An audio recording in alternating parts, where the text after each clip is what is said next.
Thank you, Chennai. We go to Bahrain next.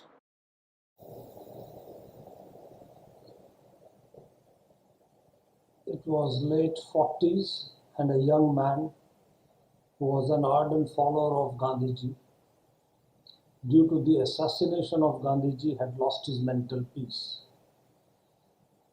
The young man's family feared that they had lost their son. One day, his friend gave him a book. The disturbed young man opened the book. His eyes fell on the words, "There is nothing. Be." It was a magical moment, as he would reminisce all his life. Bhagwan's magic had worked. It changed his life. The title, "There is Nothing, Be," was from Sadhu Arunachala's article in the Golden Jubilees of India. That young man was my father. My mother had not heard of Bhagwan, but remembers seeing the bright light and the star on the night of 14th April 1950. I am indeed extremely fortunate to be born to such devotee parents. Today's reading is of the same article. The philosophy of Sri Bhagavan, the greatest of sages, can be summed up in just 3 words. There is nothing. So simple and yet so supremely difficult. There is nothing. All this world that you see, this mad rush of people after money and existence, is just a fabricless thought. There is nothing.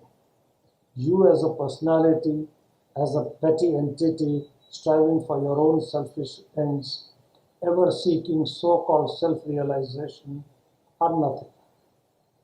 You are like the shadow of a leaf cast by the moonlight, intangible, unsubstantial, and in fact non-existent. And as the shadow is a purely negative phenomenon, is in fact nothing but a shutting out of light, so is the ego and everything else, because everything follows in the train of the ego and is actually a part of it, only a shutting out of the light of the self. Sri Bhagavan tells us just one other thing. He says, be. Be your real self, that's all. Clearly, it sounds all right, you say. But when one tries to do it, it does not seem so easy. Has he no method? Method? Well, what exactly do you mean by method? Sitting on the floor and concentrating on the navel? Or blowing the wind out of alternate nostrils? Or repeating some incantation 1,008 times? No, he hasn't got any method. All these things are no doubt good in their way and help to prepare one, but Sri Bhagavan doesn't happen to teach them. Then what am I to do? You must just be, he says.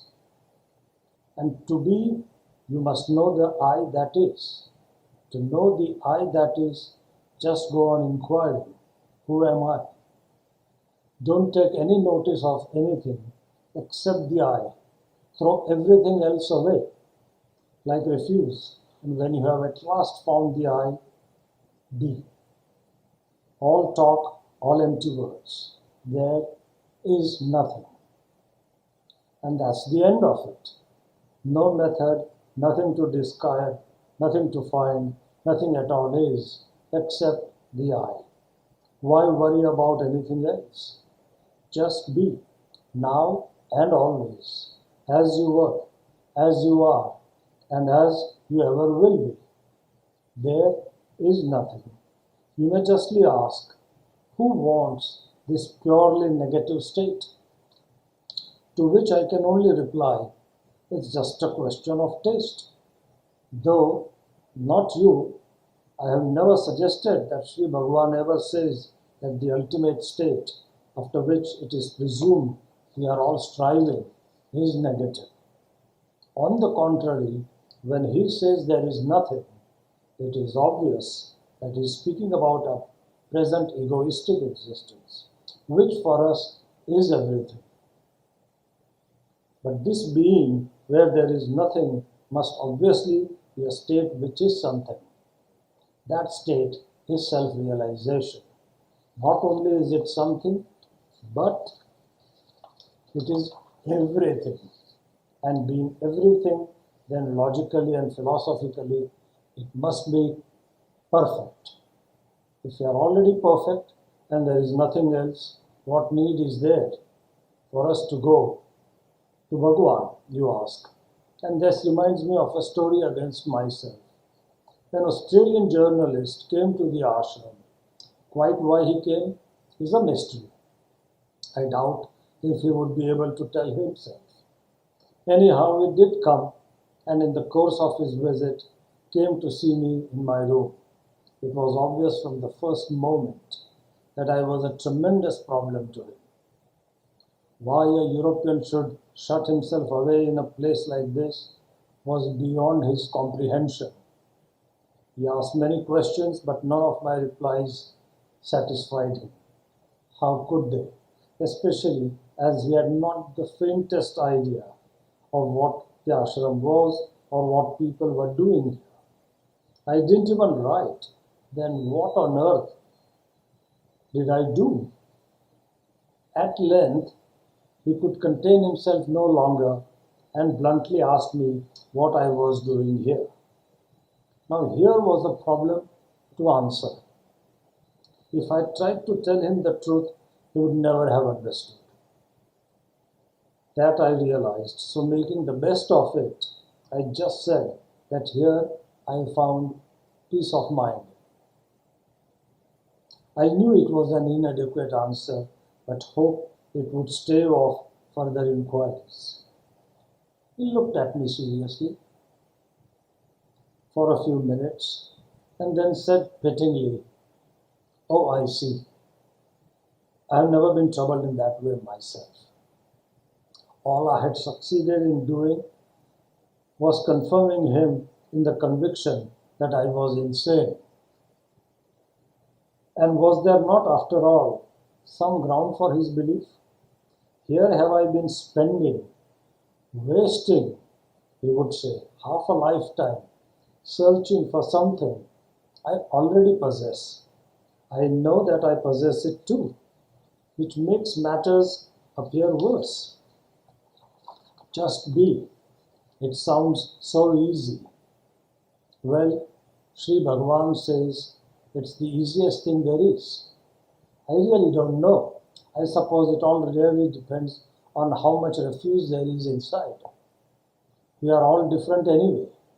And perhaps some of us were handicapped at the start. It's certain that the rubbish has to come out, and the coming out process is full of surprises. All kinds of hidden vices and evil tendencies start to pop up their heads, which were never suspected were there at all. But it's all for the good. Bhagavan says they have to come out. But let them come out, not take charge. Don't give way to them. Those who expect Sri Bhagavan to hand them self-realization as if it were some tangible thing are surely, sadly deluded. How can anybody give one what one has already got? All he can do is help one to remove the ignorance that hides it. It's like going to a lake with a cup and sitting by its side, praying to it to fill the cup with water.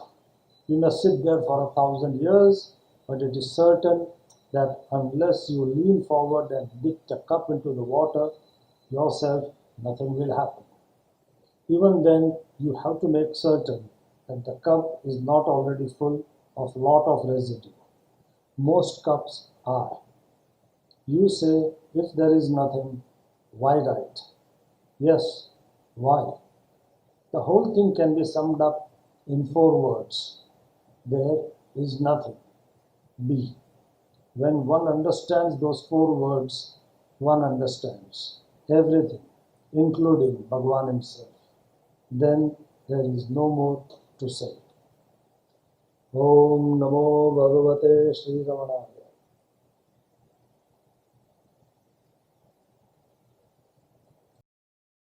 The next one is from Kenya Satsang Group.